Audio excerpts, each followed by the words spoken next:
In the heart of Washington, D.C., an unprecedented political and legal upheaval has erupted, shaking the very foundations of judicial authority and public discourse.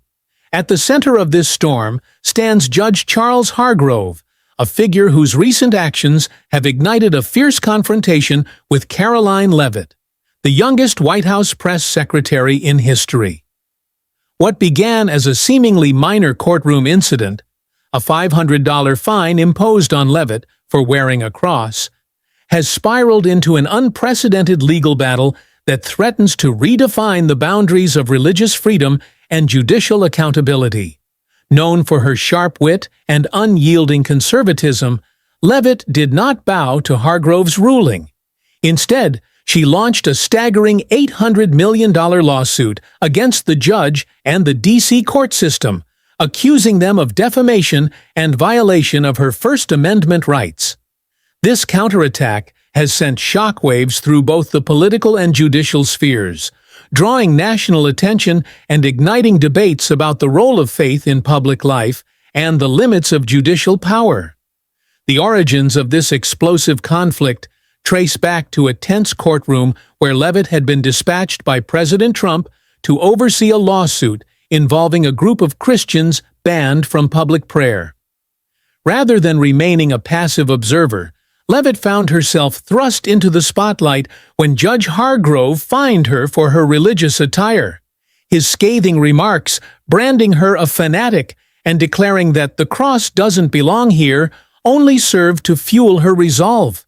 Far from silencing her, the fine galvanized Leavitt into action.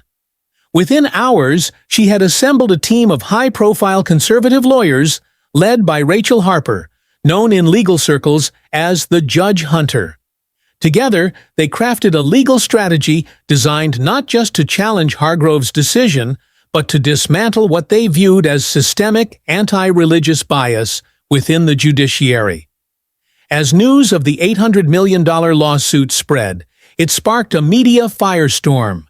Social media platforms lit up with hashtags like #JudgeOnTrial, while commentators on both sides of the political spectrum weighed in. Supporters hailed Leavitt as a warrior for religious freedom, while critics accused her of exploiting faith for political gain. Meanwhile, Judge Hargrove faced mounting pressure, not only from the public, but also from his peers within the judiciary. For many, this case has become a litmus test for the balance between religious expression and judicial impartiality. As the story unfolds, one thing is clear. The storm unleashed by Karoline Leavitt is far from over, and its implications could reshape American jurisprudence for years to come.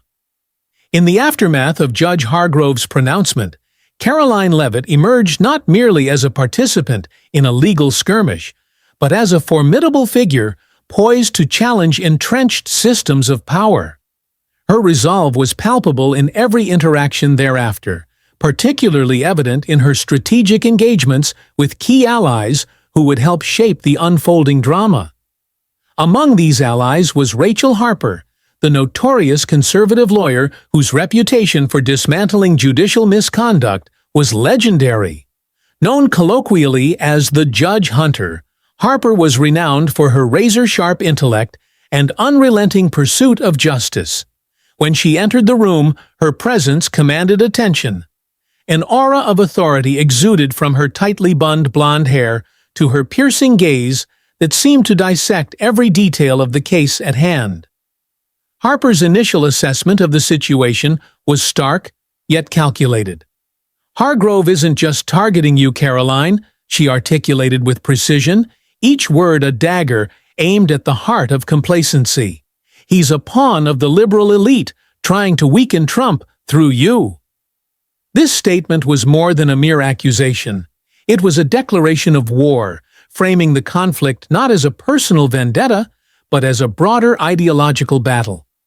Harper laid out a meticulous plan: charge Hargrove with intentional defamation, while simultaneously suing the D.C. court for enabling anti-religious bias. Her strategy was clear: attack on multiple fronts to maximize pressure and expedite proceedings. "We'll demand the federal court expedite the proceedings," Harper emphasized, her eyes gleaming with the thrill of the impending legal showdown.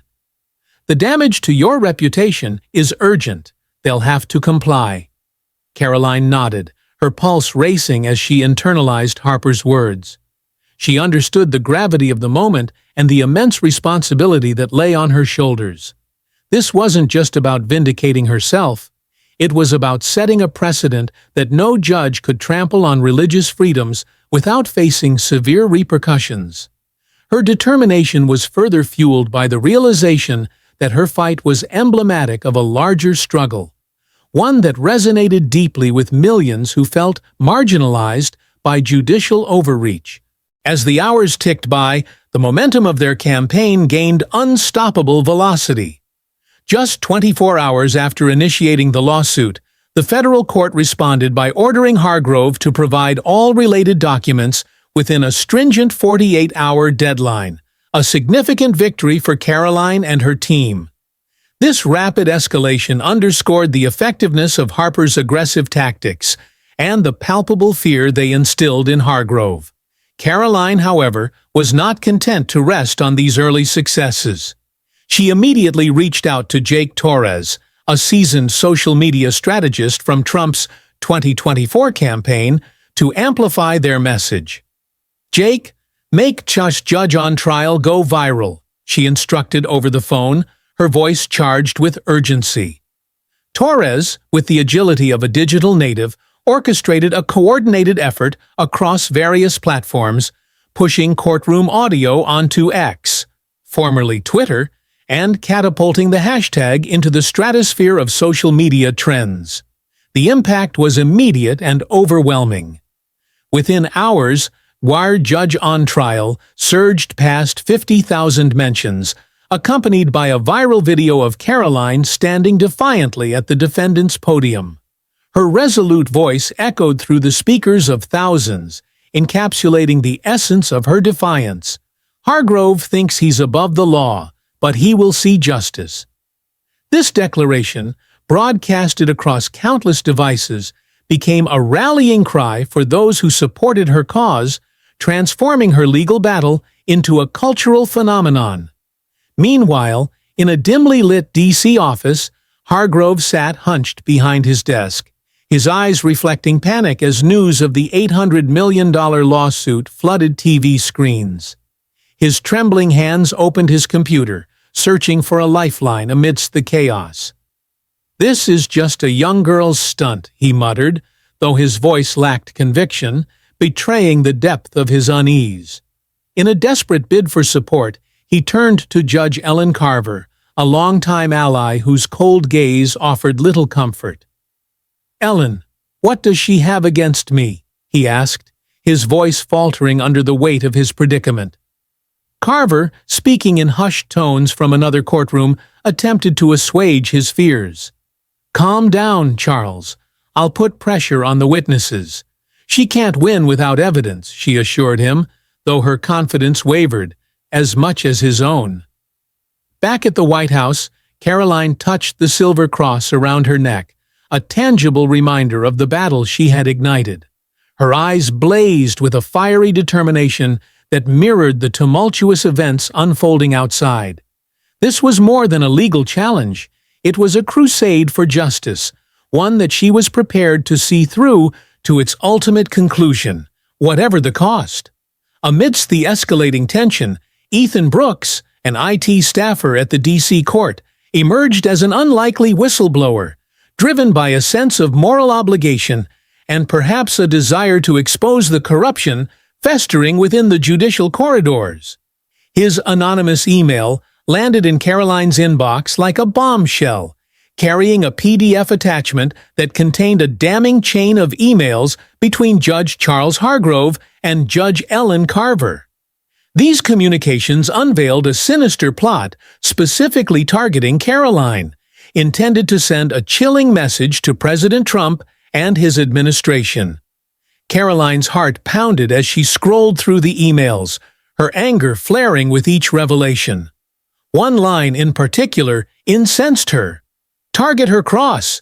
It'll throw the conservatives into chaos." This directive was not just a tactical move within the courtroom, it was a calculated attack on her identity and the values she represented. Recognizing the explosive potential of this information, Karoline acted swiftly. She forwarded the email to Rachel Harper and Jake Torres, her trusted lieutenants in the burgeoning legal and media battles, with a simple yet potent order: go public now. Within hours, Fox News broke the story with a headline that reverberated across the nation. D.C. judge conspires to smear White House press secretary. The accompanying article detailed the contents of the emails, painting a vivid picture of conspiracy and malice. The hashtag number Judge on Trial, already trending due to Jake Torres's earlier efforts, exploded anew, surpassing 100,000 mentions. Social media users rallied around Karoline, with posts like, "Hargrove's done," "Karoline's a legend," flooding platforms, turning the narrative decisively in her favor. The virality of the exposé caught Judge Hargrove off guard. Watching the news unfold from the solitude of his home, he felt the ground beneath him crumble. In a desperate attempt to mitigate the damage, he tried to delete the incriminating emails from the court's server. However, a system notification popped up, mocking his efforts. "System has saved copies." Unknown to Hargrove, Ethan Brooks, from the corner of the IT office, watched with discreet satisfaction. He had anticipated Hargrove's reaction and had already sent a tip to Linda Martinez, an investigator with the D.C. Judicial Council, ensuring that the evidence would not vanish into the digital ether. Linda Martinez, with 2 decades of investigative experience, received Ethan's message and immediately assembled her team. "If Hargrove deletes evidence, he's violating federal law," she stated firmly, her voice betraying no hint of doubt. As her team delved into the implications of the leaked emails, the investigation expanded, drawing in other figures complicit in the conspiracy. Meanwhile, Hargrove's colleagues began distancing themselves visibly. Miss Thompson, the court clerk, secretly photocopied her notebook, preparing to hand it over to Karoline. James Wilson, a court officer, whispered to a colleague, "Hargrove was wrong. Leavitt's doing the right thing." The revelations continued to pour in, each piece of evidence tightening the noose around Hargrove's neck. Karoline, aware of the growing pressure on Hargrove, remained undeterred. She knew that this was not just a personal vendetta, but a pivotal moment that could redefine the landscape of judicial integrity and religious freedom. With the whistleblower's revelations now part of the public domain, the stage was set for a dramatic showdown, one that promised to either vindicate Karoline or entrench the systemic biases she sought to dismantle. As the investigation intensified, Karoline Leavitt found herself armed with a treasure trove of insider testimonies and evidence that painted a damning picture of systemic bias within the judiciary. Miss Thompson, the diligent court clerk, played a crucial role in this unfolding drama. Her meticulously kept notebook, filled with over a decade's worth of observations and records, provided irrefutable proof of Judge Hargrove's prejudiced practices. Sliding a leather-bound notebook across the table at a secluded cafe, Thompson whispered urgently, "Hargrove finds crosses offensive, but he lets vulgar slogans slide." This stark contrast in treatment illuminated a pattern of selective enforcement that favored secular expressions over religious symbols. James Wilson, a seasoned court officer, corroborated Thompson's claims, recounting numerous incidents where Hargrove levied fines disproportionately against individuals displaying Christian symbols. "I counted 25 cases last year alone," Wilson confided during a quiet hallway conversation. "Crosses, pins. He fined them double compared to other violations." These testimonies were not just numbers or anecdotes. They were pieces of a larger puzzle that exposed a deep-seated prejudice veiled under the guise of judicial neutrality. Karoline flipped through Thompson's notebook, her fingers gripping the cover tightly as she absorbed the magnitude of the injustice documented within. Each page revealed a new layer of Hargrove's bias, from a man fined $400 for wearing a prayer pin to a Muslim woman warned for her headscarf. "This is gold," Karoline murmured, her voice low but resolute. Thompson nodded, her eyes flickering with apprehension. "If he finds out I did this, I'm out of a job," she admitted, voicing the fear that shadowed many whistleblowers. Karoline placed a reassuring hand on her shoulder, affirming, "You're doing the right thing. I'll protect you." Meanwhile, Linda Martinez, leading the investigative team, uncovered even more incriminating evidence. In the D.C. District Court's archive room, under fluorescent lights that cast long shadows, she discovered Hargrove's black file, a thick dossier documenting 200 cases of fines on religious symbols over 5 years, with 80% targeting Christians. A handwritten note by Hargrove shocked her: "Keep the courtroom clean of fanaticism." This explicit directive contradicted the fundamental principles of religious freedom and equal protection under the law. Linda passed the dossier to her analysis team, ensuring that every detail was scrutinized and catalogued for use in the impending legal battle. The convergence of Thompson's notes, Wilson's observations, and the black file formed a comprehensive narrative that left no room for ambiguity regarding Hargrove's discriminatory practices. Karoline wasted no time leveraging this wealth of evidence. She called Jake Torres, her media strategist, instructing him to post all findings on social media platforms. "The public needs to know who Hargrove is," she declared, her resolve unwavering. Within 30 minutes, the hashtag number Judge on Trial surpassed 300,000 mentions, with images of the dossier pages going viral. Posts like, "Hargrove finds crosses but lets vulgar shirts slide, he's got to go," captured the public sentiment, echoing Karoline's call for accountability. On Newsmax, Karoline appeared with a steely demeanor declaring, "Hargrove isn't a judge, he's an oppressor of faith, and I'll expose him." Viewers applauded through their screens, their support manifesting in a global explosion of the hashtag. The fusion of insider testimonies with Karoline's strategic media outreach created a perfect storm of public outrage and legal scrutiny, leaving Hargrove increasingly isolated and vulnerable. As the evidence mounted and public pressure intensified, it became clear that Karoline Leavitt was not just fighting a legal battle, but spearheading a movement to cleanse the judiciary of its hidden biases.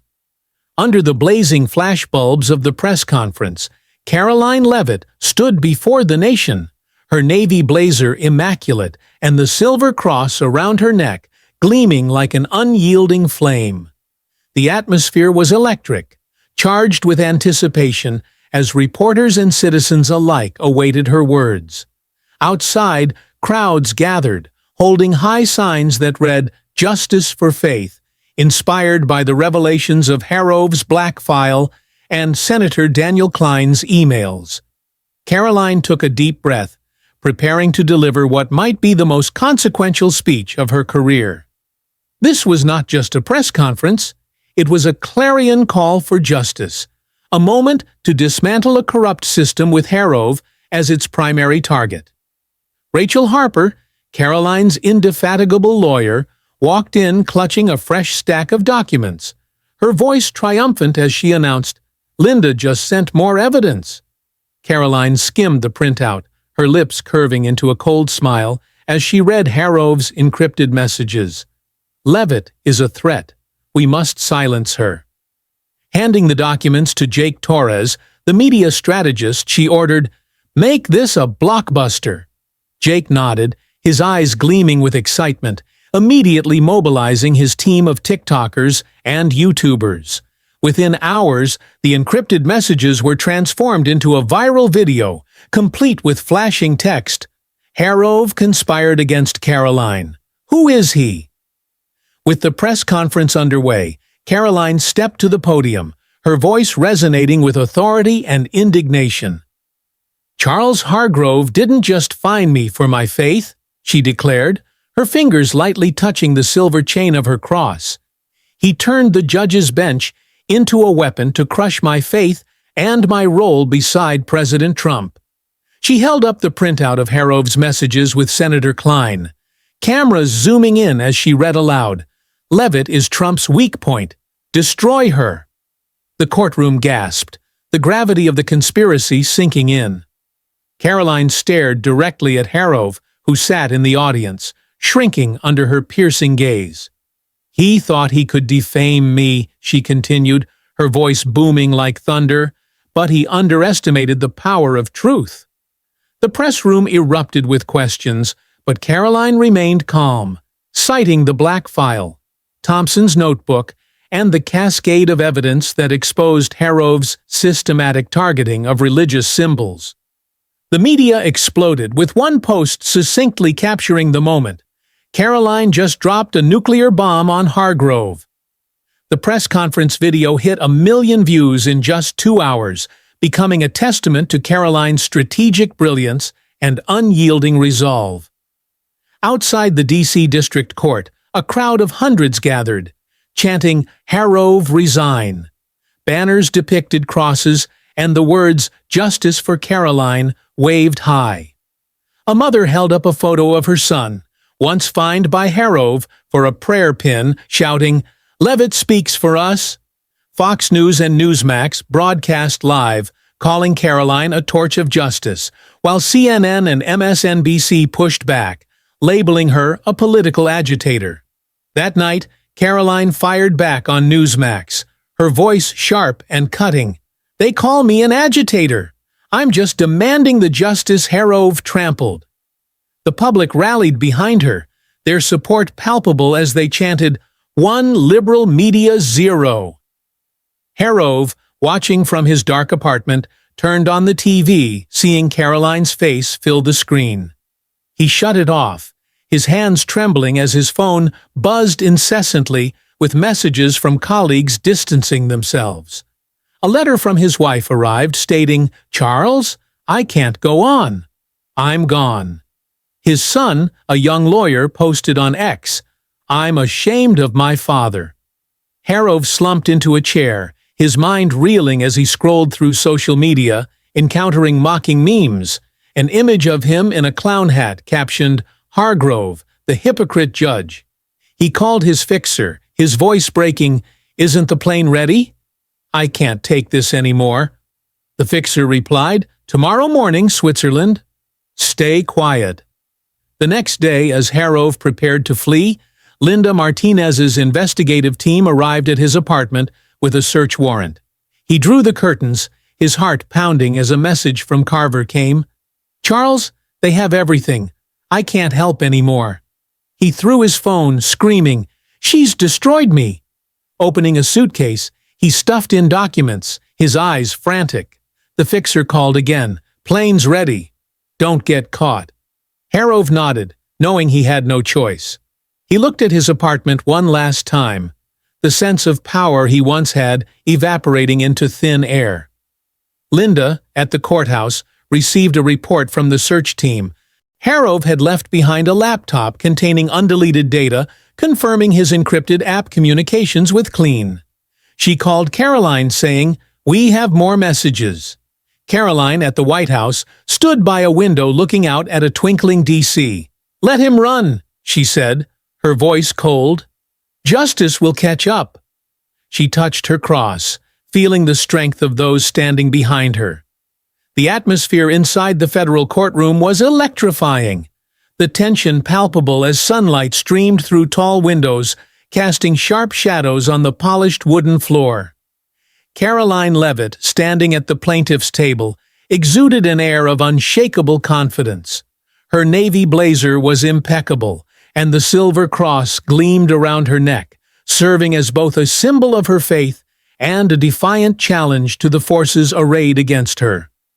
The culmination of months of relentless effort and strategic maneuvering had brought her to this moment, the peak of the $800 million defamation lawsuit against Judge Charles Hargrove and the D.C. court system. Outside, a roaring crowd of protesters demanded justice, their chants echoing through the thick courtroom walls, amplifying the stakes of the trial. Rachel Harper, Karoline's attorney, adjusted her glasses with authority, her demeanor radiating calm assurance as she organized the mountain of evidence that had been meticulously gathered over weeks. The black file, Thompson's notebook, Senator Klein's emails, and the encrypted messages recovered by whistleblower Ethan Brooks formed the backbone of the prosecution's case. Across the aisle, Charles Hargrove sat hunched, his once imposing stature visibly diminished. His eyes darted nervously, betraying the anxiety gnawing at him. Beside him, Ellen Carver, his erstwhile ally, sat pale and silent, her tightly bunned silver hair unable to mask the fear etched on her face as she sensed the inevitability of defeat. Reporters scribbled furiously, influencers live-streamed the proceedings, and citizens clutched signs reading "Faith over Fear," their collective energy permeating the room. Judge Amelia Ruiz, renowned for her fairness and stern demeanor, banged her gavel, commanding silence. "Proceed with the plaintiff," she declared, her voice slicing through the air like a blade.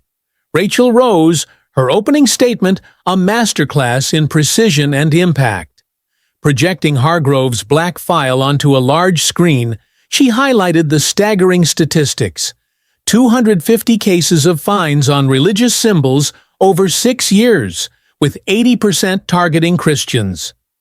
"This wasn't a mistake," she asserted, pointing to Hargrove's handwritten note, which read, "Religion is a threat." The courtroom gasped, the reality of systemic bias laid bare. Rachel then played the audio from the district court, where Hargrove's voice snarled insults at Karoline, calling her a fanatic and a dangerous lackey. The recording sent ripples through the audience, solidifying the perception of Hargrove's malice and prejudice. The prosecution's case unfolded with relentless momentum. Rachel presented Thompson's notebook, detailing selective fines on religious symbols, followed by Klein's emails urging Hargrove to smear Karoline as part of a broader strategy to undermine President Trump. Finally, she revealed the encrypted messages recovered by Ethan Brooks, exposing Hargrove's deliberate plot to destroy Karoline's reputation. The courtroom erupted in disbelief, and Ruiz banged her gavel repeatedly to restore order. Karoline took the witness stand, her posture as solid as stone, her voice steady yet fiery. "Hargrove didn't just fine me for this cross," she declared, her fingers brushing the silver chain. "He turned the judge's bench into a weapon to crush my faith and my role beside President Trump." She stared directly at Hargrove, who shrank under her gaze.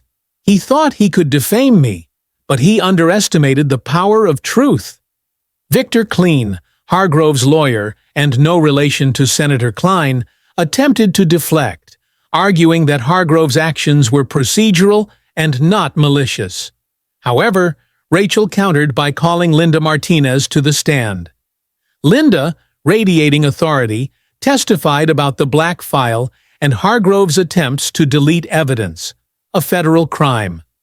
James Wilson followed, his low voice recounting 30 cases of religious symbol fines in a single year, ignored by Hargrove's colleagues.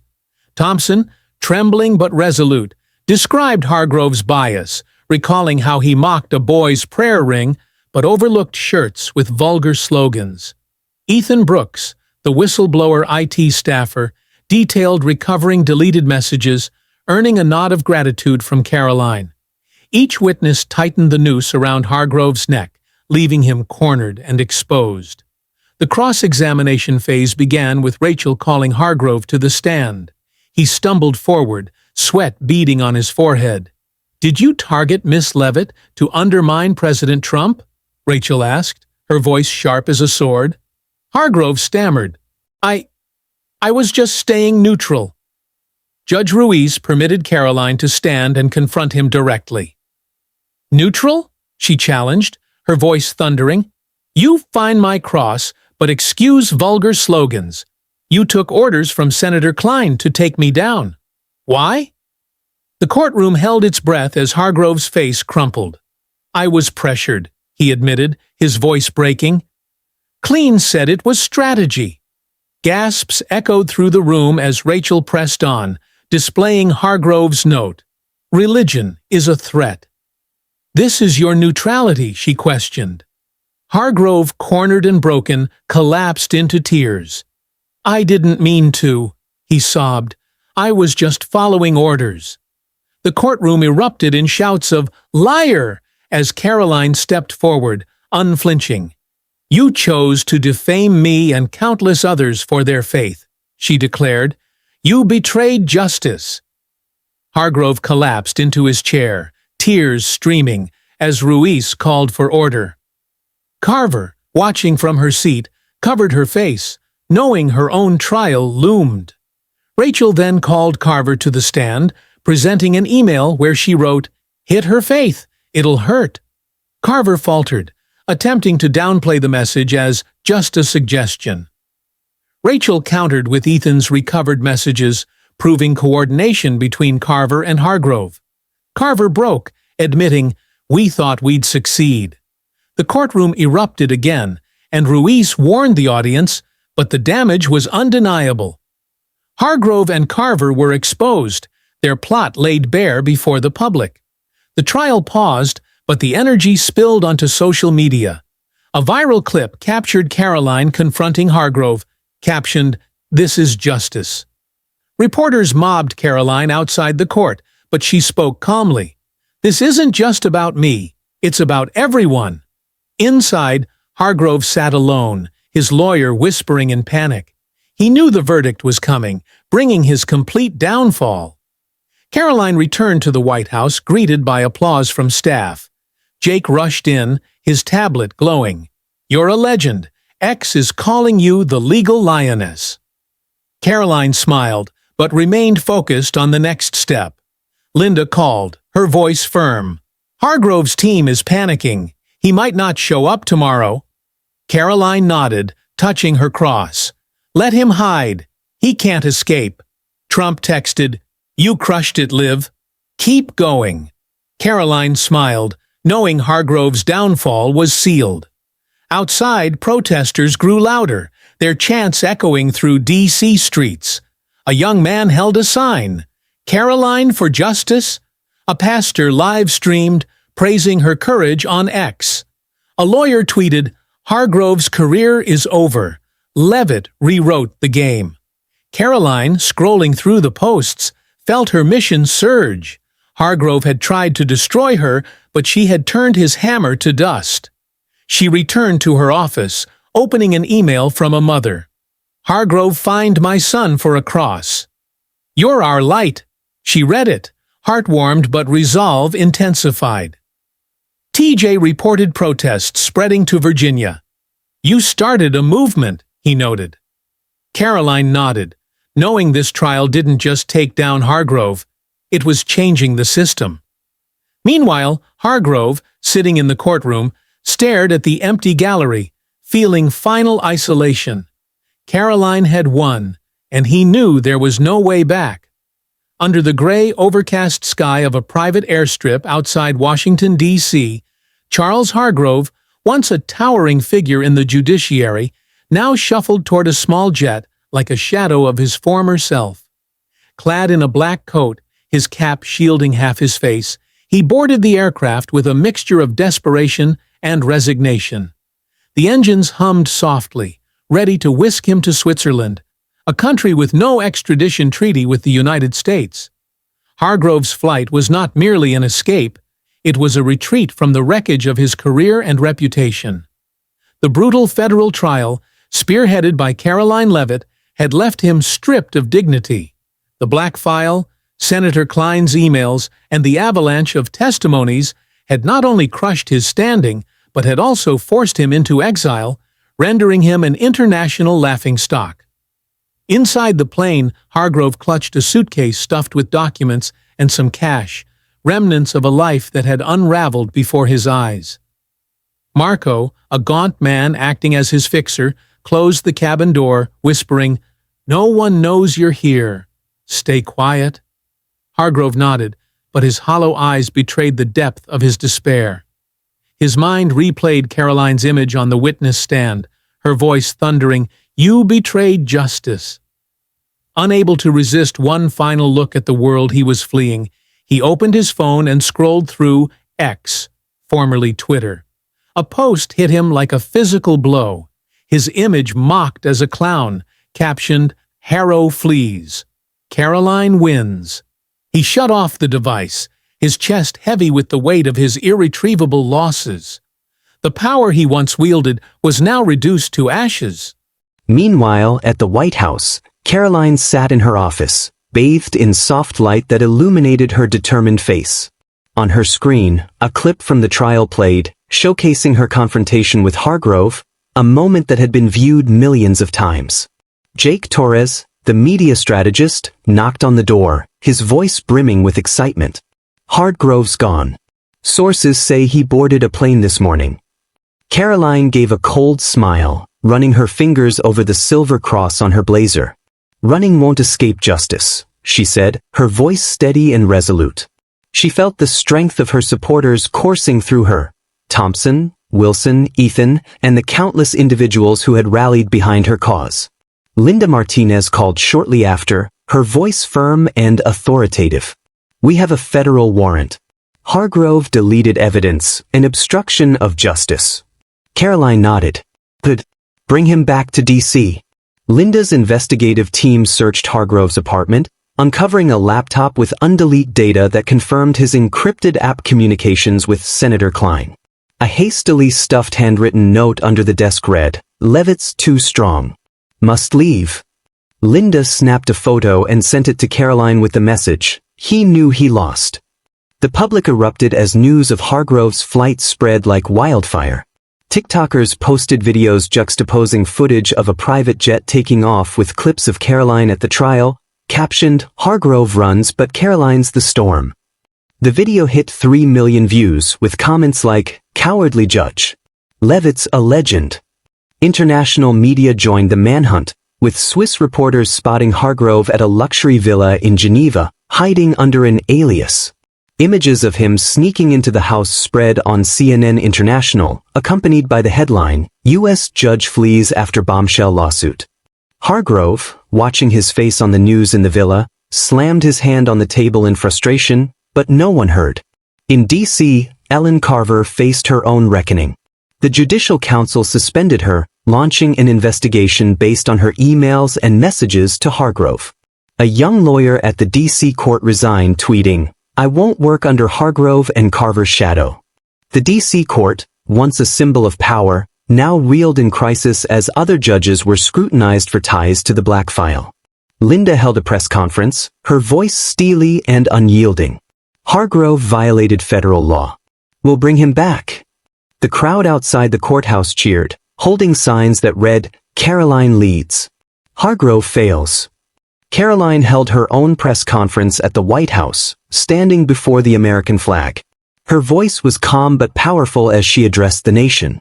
"Hargrove fled, but justice knows no borders. He thinks Switzerland is a haven. We'll find him." She held up the framed receipt of the $500 fine from the initial trial, now a symbol of her journey from victim to victor.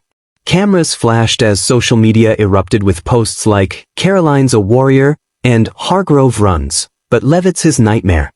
She ended the conference with a call to action, "Stand up for faith and justice as we did today." In Geneva, Hargrove opened his laptop to find the federal warrant awaiting him. He attempted to transfer money to an offshore account, but the Justice Department blocked all transactions. A message from his fixer arrived. "They know you're here. Leave now." Hargrove panicked, glancing out the window to see reporters gathering.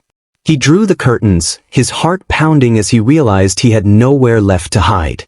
A Swiss news report labeled him a despicable fugitive, and for the first time, Hargrove felt absolute loneliness. At the White House, Karoline watched the unfolding saga, a subtle smile playing on her lips.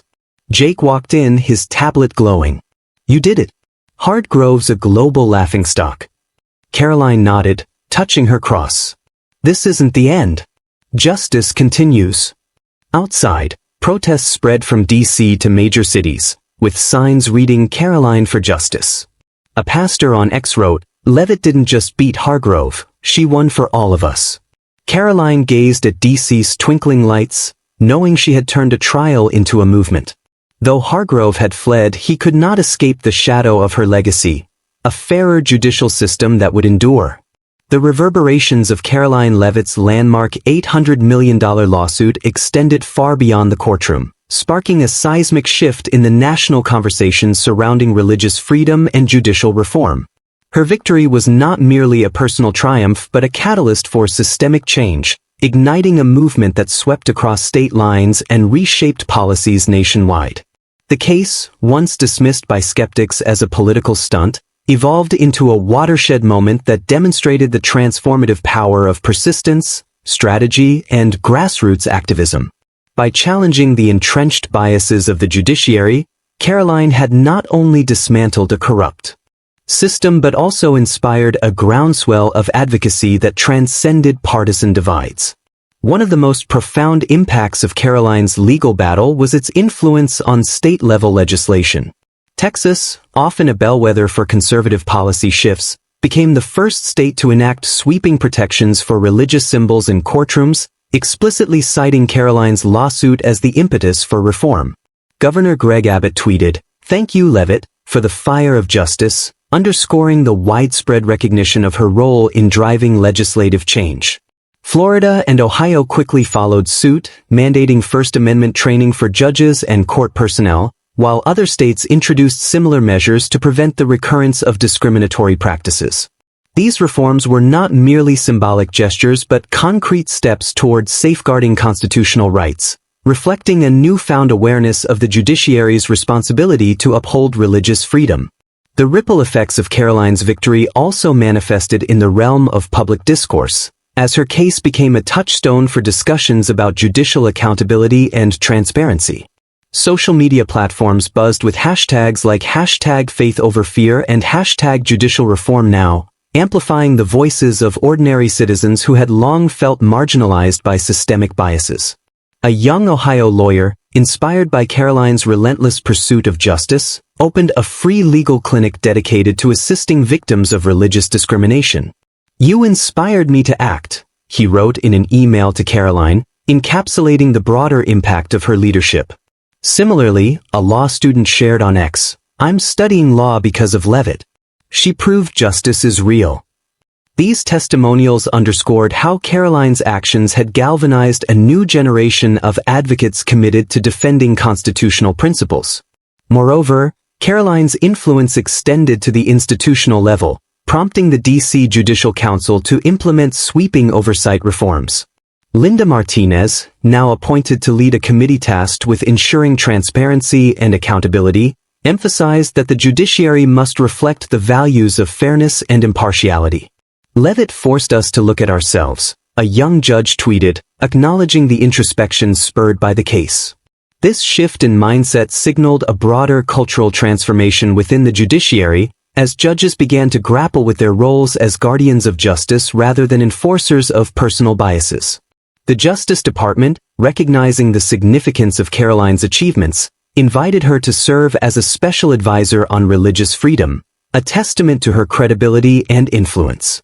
Accepting the role, Karoline embraced the opportunity to advocate for systemic reforms on a national scale, viewing it as an extension of her mission to protect faith-based rights.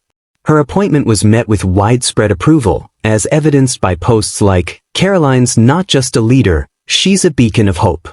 Such sentiments reflected the public's trust in her ability to effect meaningful change. Perhaps most telling was the enduring resonance of Karoline's legacy, which transcended the specifics of her case to become a symbol of resilience and empowerment.